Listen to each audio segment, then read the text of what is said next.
Hi, I'm Stephanie Ma from World Martial Arts Media, and today I'm here to tell you about LegacyBelts.com. Legacy Championship Belts and Awards is the world's premier manufacturer of custom and cast championship title belts who supplies belts to the top professional boxing, MMA, and wrestling organizations on the planet. If you're a promoter or collector looking for a high-quality MMA, martial arts, boxing, wrestling belt, or even a belt for a special event, then you need to visit LegacyBelts.com today. Be sure to like us at www.facebook.com/LegacyBelts. Welcome, ladies and gentlemen, to the World Martial Arts Radio Network. Up next, you will be listening to the USA Martial Arts Hall of Fame Show Host of the Year Award winner, the one and only Justin Harvey, producer, director, and on-air star of The Justin Harvey Show.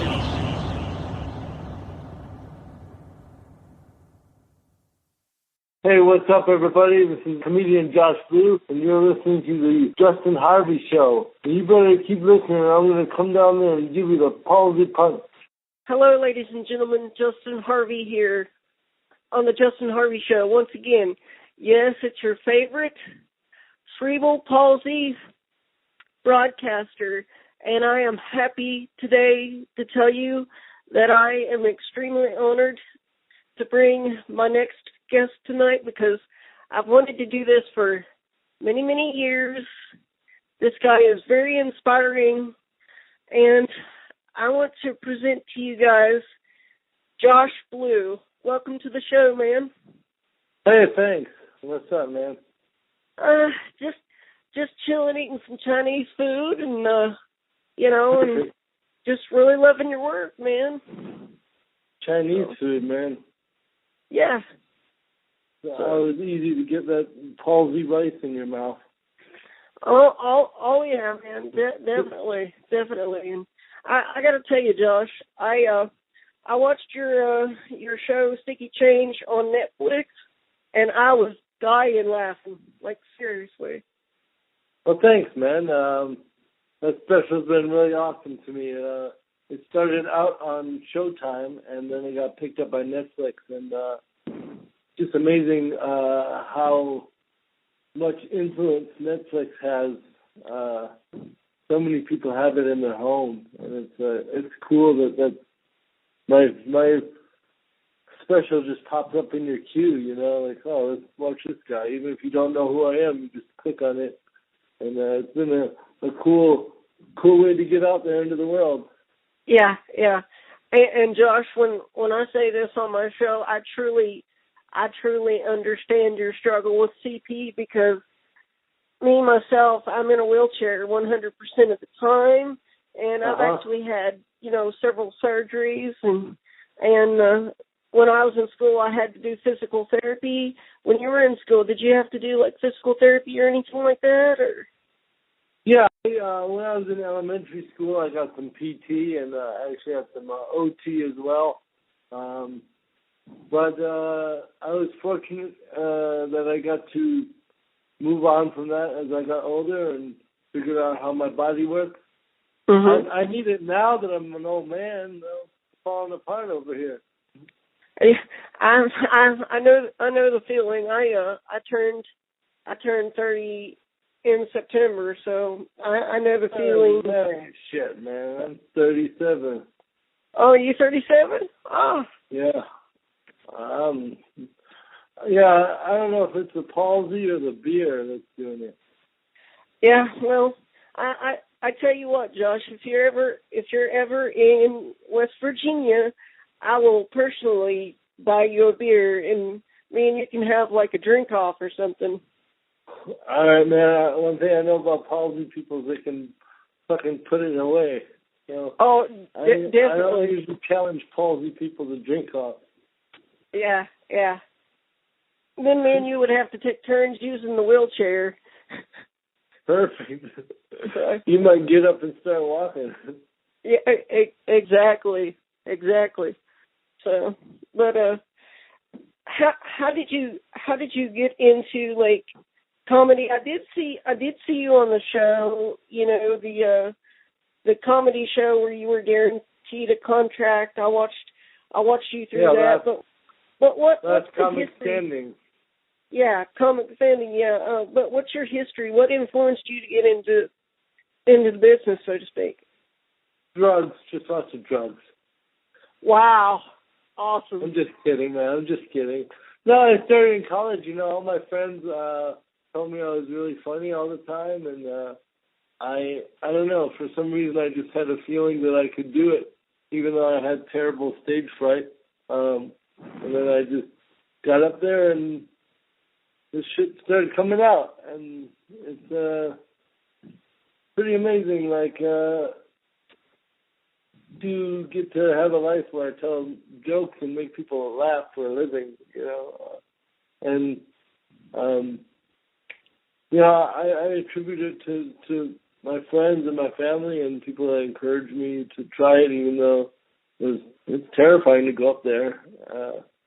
I'm not scared anymore, but it's still an intimidating, daunting task.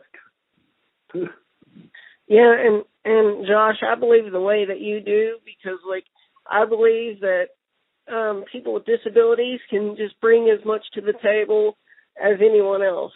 So if not more, man. I feel like the stuff that I am being allowed to say now on stage is jarring and eye-opening to the able-bodied community. I think there's such a low expectation of disability that when any of us have a thought, it blows people's minds. But yeah. You know what I mean? We're a very underestimated minority group. Oh yeah, because believe it or not, I can really relate to a lot of the stuff you were saying in Sticky Change. I get stupid questions all the time, and I honestly believe if someone thinks that I'm mentally disabled, I believe like you do, I should be able to act retarded. Yes. Yeah. Well, if they're going to assume you're like that, then just go with it and have fun and see what you can get out of it. Yeah. Free meal, free drinks, whatever. So, and, Josh, I wanted to tell you real quick, I was a couple years ago, I was sitting around with some friends of mine, just joking kind of like you do and stuff and making fun of my disability. And someone said to me, and they said, you should be a comedian. And I looked at them without skipping a beat. I said, I can't do stand-up. Hello. Yeah, sit down comedy. Yeah. So, what are your expectations for this year? I'm touring with Ron White right now, so I'm getting to play these amazing giant venues all over the country with him, which is pretty awesome. It's an interesting change in my life. I've been the main headliner for a long time, and it's kind of cool to go on the road and not have the pressure of being the main guy. I can just go out and do 20 minutes in front of him and let him take it from there. Yeah. But it's just kind of a nice year for me. We're on his tour bus. He has his own jet, so we're flying around on private jets, and yeah. Oh,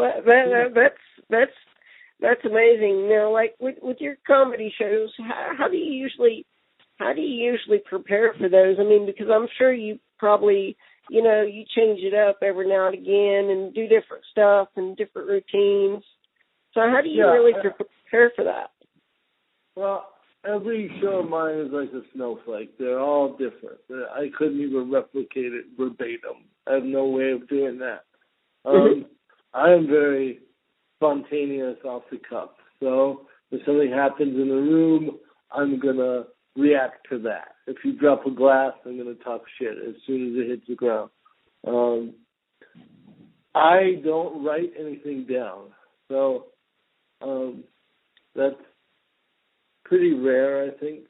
Still, there's a few people that don't do it, but I look at it like this. If you don't write it down, you can't fuck it up. Yeah. Because every time I tried to write something down or bring a piece of paper on stage, I was more focused on trying to read what the hell was on the page than being in the moment and telling the story that I know. I mean, you look at stand-up, it's just, you're telling things that you know. I'm just talking about my life. So nothing I can get off a piece of paper is going to tell me what's already in my head, you know what I mean? And then you cut out that middleman. The way I prepare that, I mean, I love doing it, so it's pretty easy to do it. You know, it's the long days that are hard, you know. You get up and do radio early in the morning, and then it's hard to fall back asleep, and then you have 2 shows at night. So you're up at 6, and then you're up, stayed awake till 2 in the morning, you know. Yeah. Long day. Oh yeah, definitely. Now, do you get a lot of people actually stopping you out on the street and being like, "Oh my God, it's Josh Blue, it's the comedian Josh Blue"? Have you ever experienced that? Yeah, every 8 feet or so. Yeah. Wow. Well, the thing is, man, is I'm very distinct looking. So, I got big hair, and obviously my gait is kind of noticeable. So you see me lumbering anywhere, your eye is drawn to that, and then you focus closer. You're like, oh wait, I fucking know that guy. Yeah. So yeah. I'm very recognizable for one. Most celebrities can put a hat on and go in public, but for me, it's like, hey, there's Josh Blue with a hat on. Yeah, yeah. You know, I thought the airplane gig was funny too when you said that you asked the steward for a straw, and he's like, "What?" You know, and he didn't, you know, understand that you needed a straw. That was hilarious, I thought. Right, and that's just drawing from a real thing that happened. You know, a lot of my stories is just shit that happened to me. I really am a random shit magnet where that stuff happens every fucking day. Wow. Well, I can tell you this, Josh. I wanted to share a quick story with you. I have this friend of mine, and before she really knew me really good to know what offends me and what doesn't, and keep in mind, a lot doesn't offend me, she was really upset because her computer had crashed or something, and she was cussing and a raving and this and that, and she says, I feel crippled without my computer and without me skipping a beat. I said, you know what? I feel like that every day.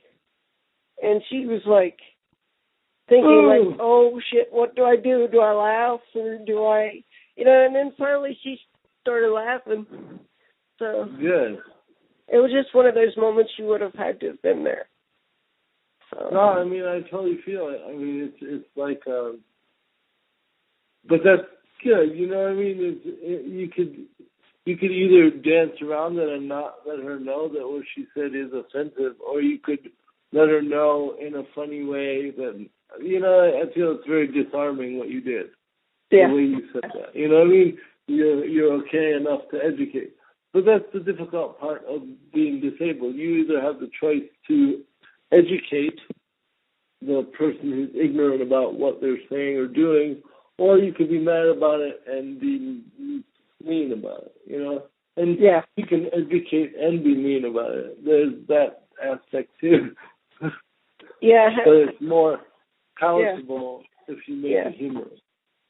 Yeah, Josh, have you ever thought about maybe trying to do movies and stuff and actually mix like your comedy with a little bit of acting? I was wondering about that today, actually. Yeah, man, I've been in 3 movies. I would definitely like to get into more acting, but as you probably know, it's hard to unact cerebral palsy. So kind of up against a community like Hollywood. They can be completely racist, sexist, classist when you're casting a character. You can go in for a part and be like, you're too black, you're too gay, you're too white, you're too whatever, you're too crippled. You know, it's one of the only businesses that really can do that. You can't go into a McDonald's like, you're too black to work here. Sorry, this doesn't work. Yeah. And I told someone one time, you know how they use these terms for disabled people now, special needs. I told them, I'm like, that sounds more like a porno than anything else. You know, right?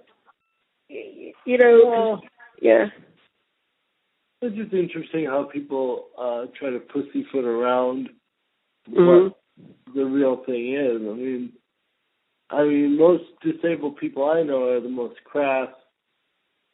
You know, their humor is very dark. You know, they're very open amongst the fellow disabled community. It's just we almost have to watch ourselves around the able-bodied people not to offend them. Yeah. I think the toughest part for me is like going out in public and then like people like staring at me like I'm some creature from like outer space or something, or you know, or like I'm deformed, and that's not the case. Right. Well, I think what worked for me, or what made that feeling better for me, was realizing that it's human nature to look at things that are different. So if you saw someone that was 8 foot tall walk in the room, everyone in the room would look over and go, holy fuck, look at that guy, he's 8 feet tall. It's just a natural thing, and you would do the same thing. Yeah.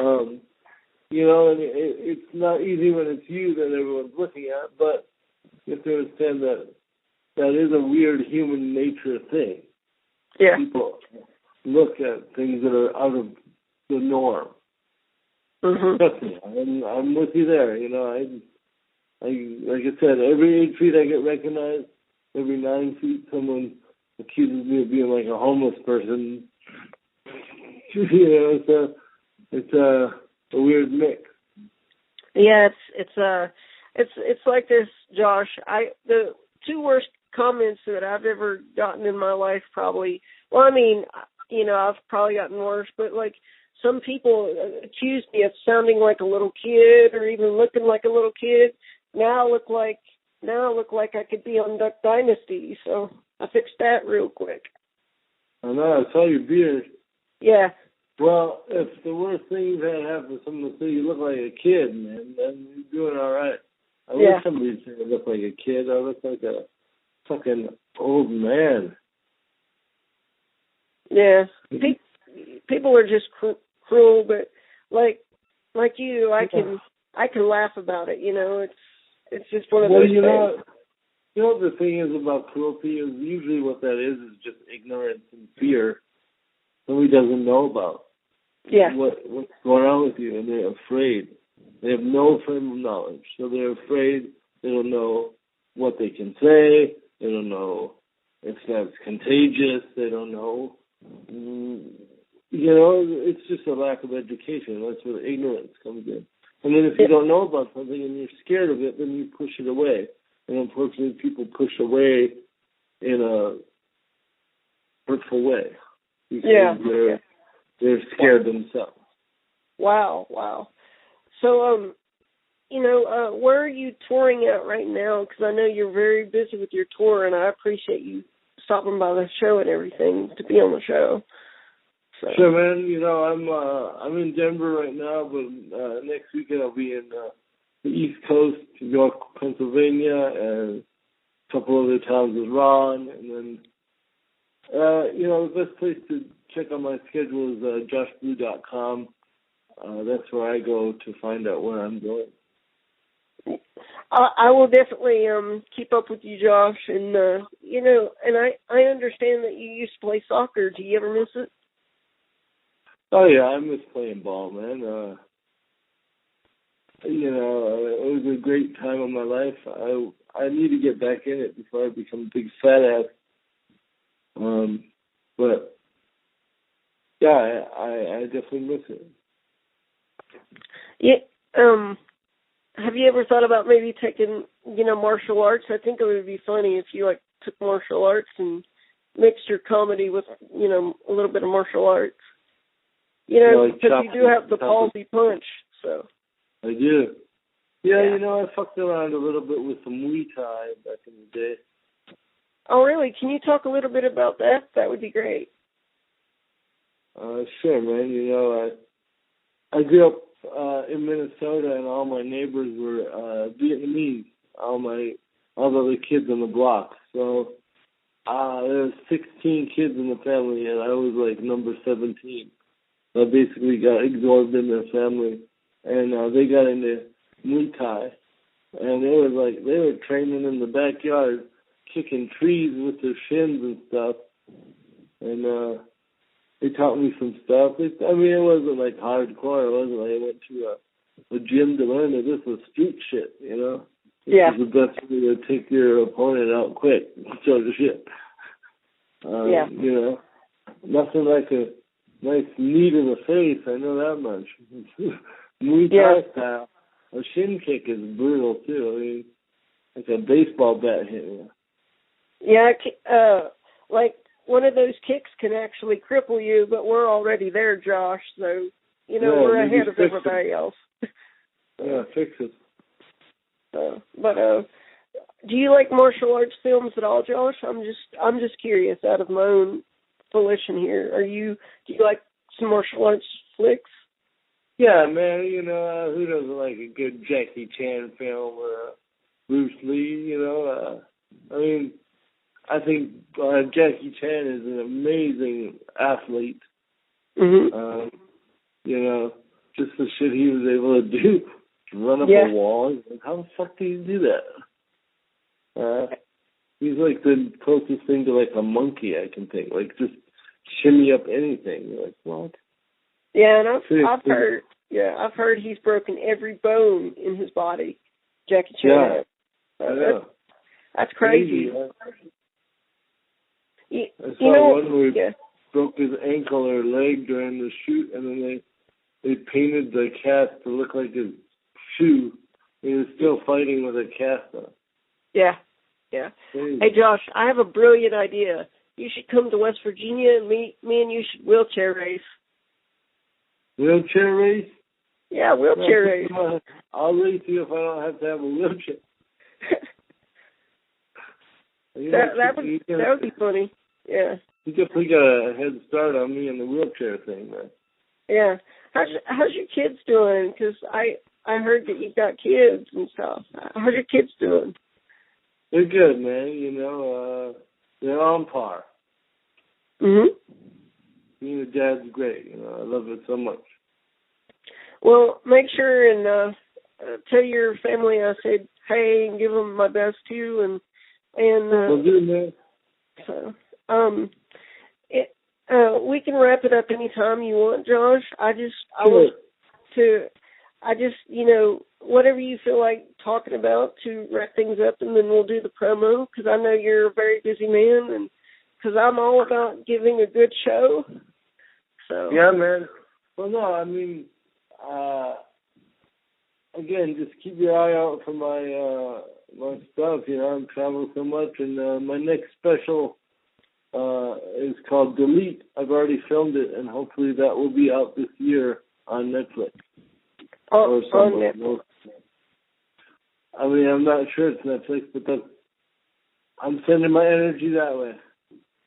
I appreciate it, and Josh, for me, this has really been a dream come true for me, because a lot of my friends said have requested you come on my show, and they're like, you two guys would get along great because you two understand the battle of CP. Palsy power, bro. Exactly. So.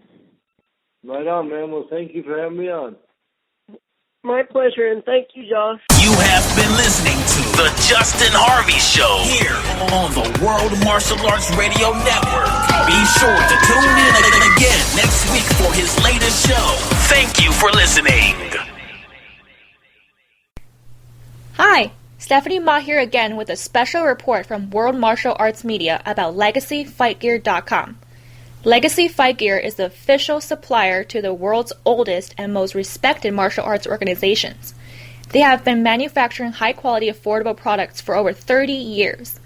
Visit their new online catalog at LegacyFightGear.com today.